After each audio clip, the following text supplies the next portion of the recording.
उन्होंने ये कहा है कि उन्होंने बड़ी तारीफें की हैं पहले तो विराट कोहली और रोहित शर्मा की, कि बड़े जबरदस्त प्लेयर है।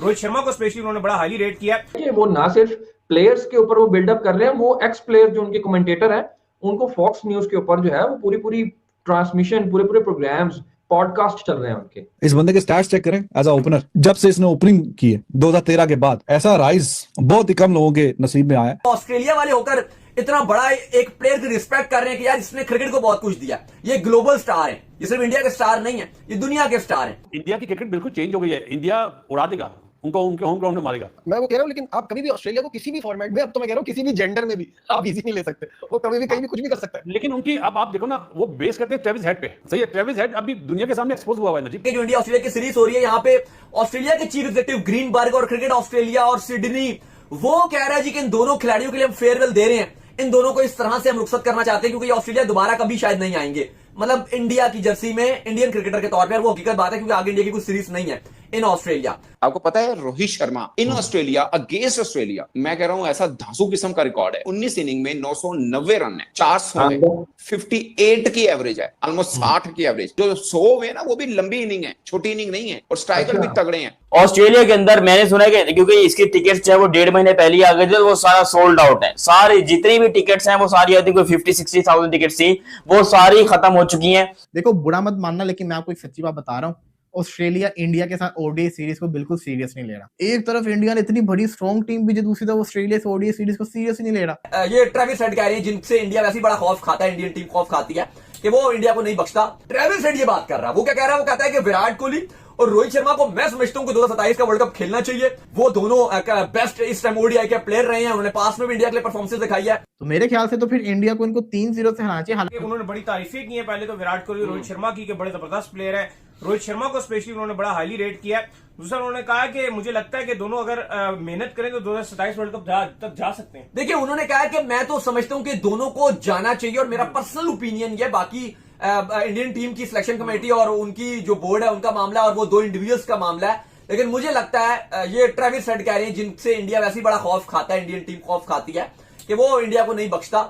जैसे अगर आप देखो तो वो ये बात कर रहा है, ट्रेविस हेड ये बात कर रहा है। वो क्या कह रहा है, वो कहता है कि विराट कोहली और रोहित शर्मा को मैं समझता हूं कि 2027 का वर्ल्ड कप खेलना चाहिए। वो दोनों बेस्ट इस टाइम ओडीआई के प्लेयर रहे हैं, उन्होंने पास में भी इंडिया के लिए परफॉर्मेंस दिखाई है, और वो डिजर्व करते हैं 27 का वर्ल्ड कप खेलना। तो देखो अगर वो ऑस्ट्रेलिया का इतना बड़ा नाम, एक ट्रेविस हेड जैसा खिलाड़ी, वो ये बात कर रहा है, तो फिर इस तरह के जिते कारकर या बाकी जो बीसीसीआई के लोग हैं उनको इस तरह की बातें नहीं करनी चाहिए। खुद बड़ा डेंजरस बैट्समैन है, एंड ही मेंशन्ड कि विराट कोहली रोहित शर्मा के हवाले से काफी हाईली बात की है। करनी भी चाहिए यार, they are absolute legend of the format. ODI में मैं आपसे पहले भी कई दफा कह चुका हूं कि अगर ऑल टाइम फेवरेट 11, बेस्ट 11 बनाई जाए, और उसमें विराट कोहली को तो जो कोई बाहर रखेगा उससे बड़ा तो बेवकूफ है कोई नहीं। लेकिन अगर कोई ऐसा कहे कि विराट कोहली को भी रखे और रोहित शर्मा को भी रखे, दोनों को प्लेइंग 11 में, तो मुझे तो ताज्जुब नहीं होगा, जरा सा भी ताज्जुब नहीं होगा। और इस बंदे के स्टैट्स चेक करें एज अ ओपनर, जब से इसने ओपनिंग की है 2013 के बाद, ऐसा राइज बहुत ही कम लोगों के नसीब में आया। Close to 50 average, strike rate check करें, 3 ट्रिपल सेंचुरियां इसकी इस फॉर्मेट में, 264 हाईएस्ट इसका, 30 के करीब एज अ ओपनर सेंचुरियां बनाई हुई हैं। तो he is absolute legend of this format as well. तो दोनों ही लाजवाब हैं, बेहतरीन है, शानदार हैं, और जाहिर है कि इमेंस रिस्पेक्ट है न सिर्फ इंडिया में बल्कि बाकी भी कंट्रीज में।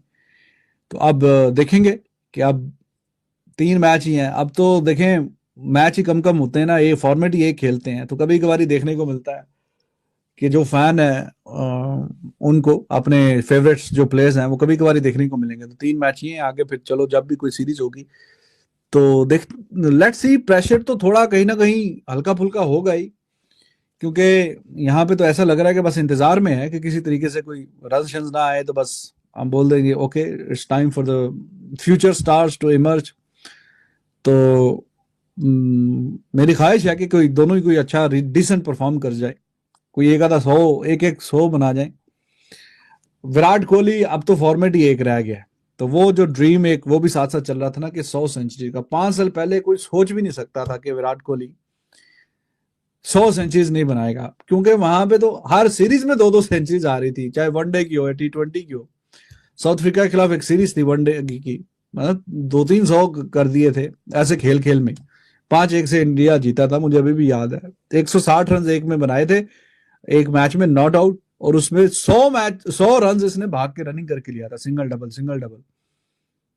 इतनी फिटनेस लाजवाब थी, तो तब तो ऐसा कोई सोच भी नहीं सकता था। नहीं हूं मैं, क्रिटिकल नोट कर रहा हूं। उसकी वजह यह है कि वो ना सिर्फ प्लेयर्स के ऊपर वो बिल्डअप कर रहे हैं, वो एक्स प्लेयर जो उनके कमेंटेटर हैं उनको फॉक्स न्यूज के ऊपर जो है वो पूरी ट्रांसमिशन, पूरे प्रोग्राम्स, पॉडकास्ट चल रहे हैं उनके। टीम इंडिया जो है बड़ी फ्रीक्वेंट खेल रही है 2012, 15, 16 से ऑस्ट्रेलिया खेल रही है, और ऑस्ट्रेलिया में और वो हाँ, ये एक्लेमेटाइज होने के लिए मेरा नहीं ख्याल कि वो आप खुद भी यही कहते हो कि जब टेस्ट मैच होता है ना तो उसमें आपको ये लगता है कि आपको यार जरा ज्यादा दिन चाहिए होते हैं। व्हाइट बॉल के लिए ठीक है यार, टीम को 2-3 दिन ठीक है, नहीं, अच्छी 2-3 practice दिन की हो जाती है। आज नहीं, बड़ी 2-3 दिन ठीक नहीं होते, लेकिन ठीक है, बस एडजस्ट हो जाएगा। असल में ऑस्ट्रेलिया के अंदर इंडिया ने जितनी विजिटिंग टीम में है ना, सबसे ज्यादा क्रिकेट शायद इंडिया ने खेली होगी ऑस्ट्रेलिया में। 2016 में इनका आखिरी 10 साल का भी ले लें तो 2016 में इनका एक ओडीआई सीरीज हुई, 18 में हुई, 20 में हुई। सो उनका एक लंबा टाइम, 2022 में T20 वर्ल्ड कप खेले, फिर बॉर्डर गवास्कर ट्रॉफी इस बीच में 2-3 उनके वो हो चुके, सो बड़ा हुआ है। लेकिन 2016 में 4-1 से ऑस्ट्रेलिया जीता था बड़ी, और आखिरी मैच जाके ऑस्ट्रेलिया हारा था। आपको पता है उस आखिरी मैच में डेब्यू किसका हुआ था 2016 में? जसप्रीत बुमराह का। अच्छा, उस 2016 के सेशन में 4 खिलाड़ियों का डेब्यू हुआ था। बाकी 3 को खैर इंडियन भी भूल चुके होंगे कि वो कौन थे, लेकिन मतलब एक रिशाद धामन थे, एक कुलकरीत सिंह थे, एक बुमराह थे। तो मतलब बुमराह ही लोगों को याद रहा, जाहिर है बाद में वो आगे तक गया, और आखिरी मैच वो बुमराह खेले थे, वो जीता था इंडिया। और मजे की बात तो मैं ना एक स्टैट मेरे पास पहुंचे थे कि ये आपको पता है Rohit Sharma in Australia against Australia, मैं कह रहा हूं ऐसा धांसू किस्म का रिकॉर्ड है, और उसके अंदर एक बड़ी खास।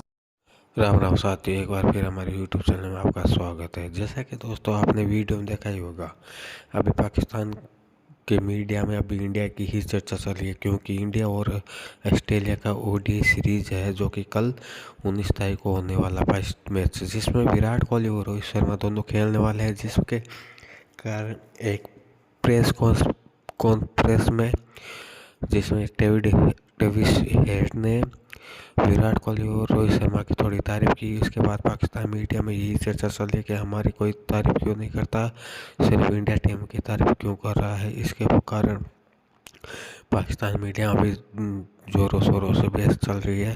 अगर आपको वीडियो अच्छा लगे तो लाइक सब्सक्राइब जरूर करें और वीडियो अंत तक जरूर देखें। धन्यवाद। वंदे मातरम।